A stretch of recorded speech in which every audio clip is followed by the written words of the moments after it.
Visos cloudinės paslaugos, jos teikiamas yra iš duomenų centrų.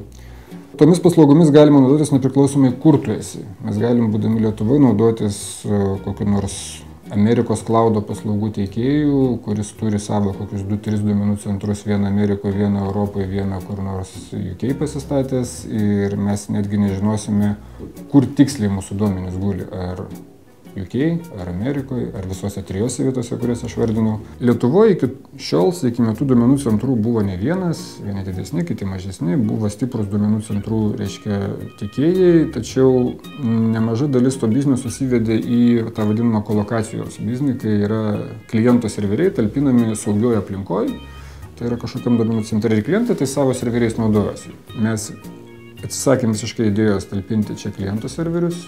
Mes kūrėm visą savo infrastruktūrą ir ją darom virtualizuotą aplinką, ir ant tų virtualizuotų aplinkų, reiškiasi, mes iš jų teikiame klientam paslaugas, kokių jiems reikia. Virtualus serveris, pašto dėžutės, platformos, kokių nors įvairiausių aplikacijų ir panašiai. Kuom jisai geras?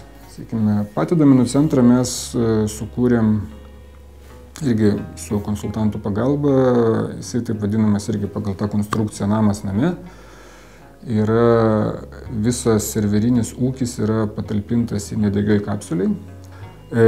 Jame yra dubliuotas maitinimas iš skirtingų pastočių ir reikalo esant, kad nenutrūktų tiekimas. Jeigu ir nutrūktų tuose dviejose, turim pasistatę dizelinį generatorių, kuris užtikrintų maitinimą nepertraukiamą visam duomenų centrui ir visom jo pagalbinėm infrastruktūrom.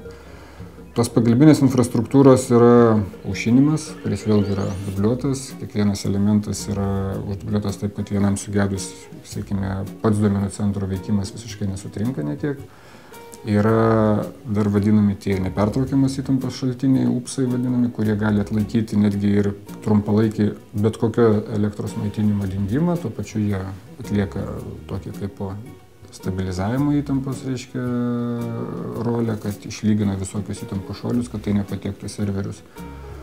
Na ir žinoma fizinė sauga, tai ir pati ta kapsulė, kurios visas serverinis ūkis, jinai yra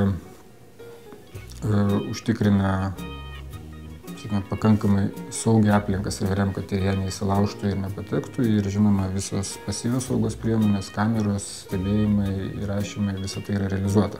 Tai yra pirmas duomenų centras Lietuvoje tokio saugumo skirtas tokių paslaugų teikimui.